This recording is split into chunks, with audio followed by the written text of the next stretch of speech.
Pak, sudah terlihat, Pak? Oke, sudah terlihat, Pak. 10 menit, Pak ya? Oke, Pak. silakan, Pak.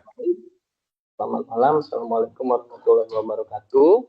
Perkenalkan, nama Waalaikumsalam saya warahmatullahi wabarakatuh. Berjata, NIM 0545757706. Hari ini saya akan mempresentasikan untuk kebutuhan tugas 3 di kewirausahaan produk pangan.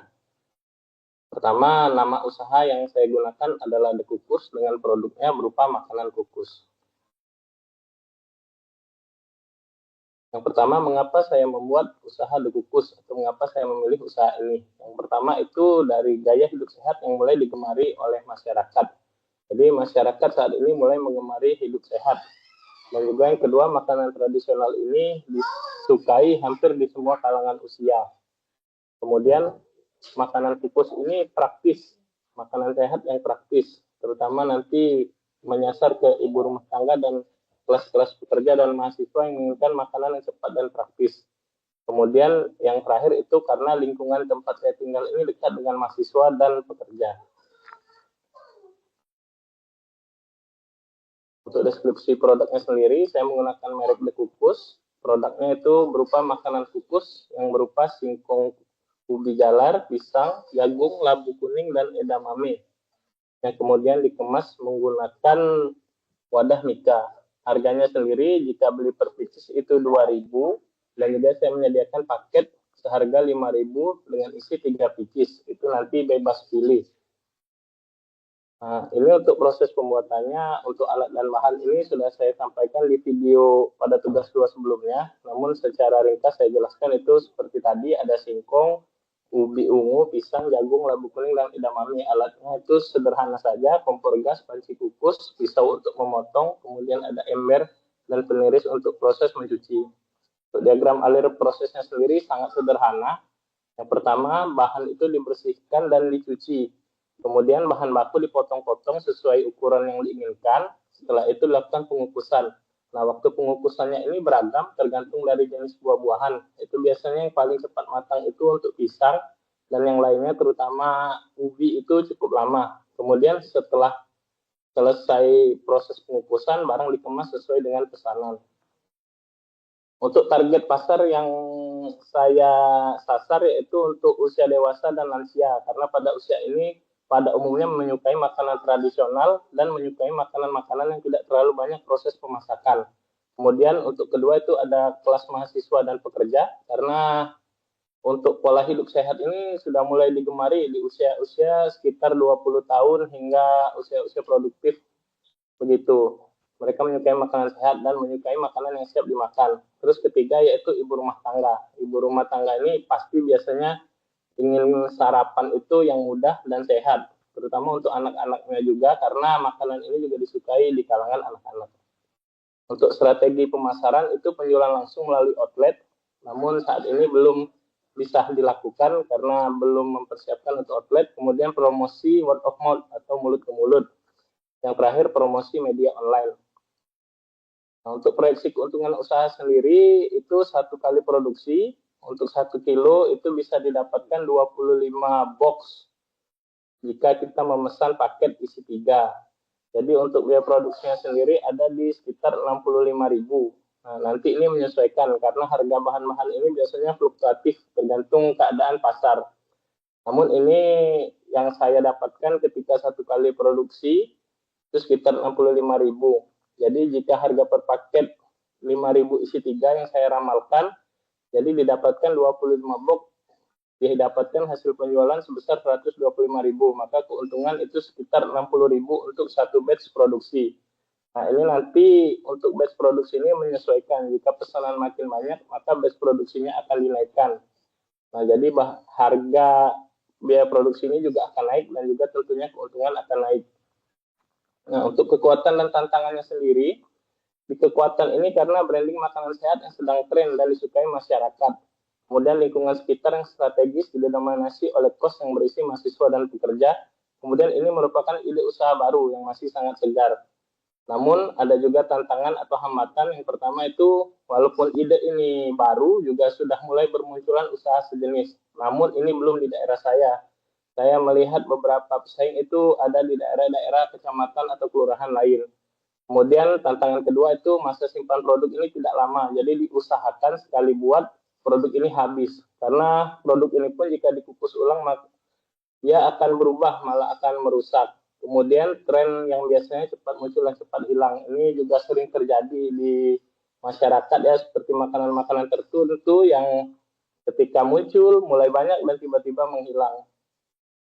Nah, kemudian untuk rencana di masa depan, yang pertama itu mungkin penerapan sertifikasi halal karena informasinya tahun depan itu sudah wajib ya. Untuk menjual makan itu sudah wajib mensertifikasi halal. Kemudian untuk pembukaan dan penambahan outlet di titik-titik strategis karena di kota Palembang ini ada beberapa titik strategis yang di tempat itu ada universitas dan tempat-tempat kerja seperti pabrik dan kantor-kantor. Kemudian untuk ketiga itu penambahan kapasitas produksi dan alat produksi. Karena untuk saat ini alat produksi kita masih konvensional, mungkin jika nanti proyeksinya sudah lebih besar, kita akan menggunakan model kukusan yang lebih canggih, seperti yang model oven atau rak-rak itu. Nah, mungkin itu saja yang bisa saya sampaikan dari produk saya. Kurang saya mohon maaf, terima kasih. Oke, terima kasih Pak Rahmat atas presentasinya. Menarik ya. Jadi ini ide bisnis yang lagi in saat ini ya. Jadi hampir setiap kalau di tempat saya ini hampir di pinggir-pinggir jalan tuh udah banyak yang jual kukus-kukusan, Pak. Oke, Pak, saya punya beberapa pertanyaan, Pak, terkait ide bisnis Bapak. Jadi kan dalam menjalankan usaha, jadi kan biasanya Bapak memikirkan dari tahap awal, proses produksi, proses pembelian bahan baku, sampai di proses akhir, Pak. Nah, melihat produk Bapak ini, kira-kira Pak, eh, Bapak sudah menjualnya kan, Pak ya? Iya, Pak. Sudah, Pak. Eh, Selama ini selalu habis, Pak. Gimana, Pak? Selama ini selalu habis atau bagaimana produknya? Terjual habis, sold out gitu, Pak ya? Iya, Pak. Ini sebenarnya awalnya idenya karena Mhm. tugas ya, Pak. Namun saya Oke, udah menjalankan di Jumat kan, karena di kantor itu biasanya ada agenda senam dan habis, Pak. sedap ya. Tapi untuk saat ini agenda masih di kantor ya, Pak, jualnya dan selalu habis, Pak. Alhamdulillah. Pertanyaan saya sederhana Pak, bagaimana kalau seumpama nanti Bapak sudah jalankan usaha ini dan terus sudah besar Pak, kalau seumpama pada saat itu produk Bapak nggak habis, apa kira-kira tindakan yang Bapak lakukan? Dagangan Bapak tidak habis, produk Bapak tidak habis. Hmm.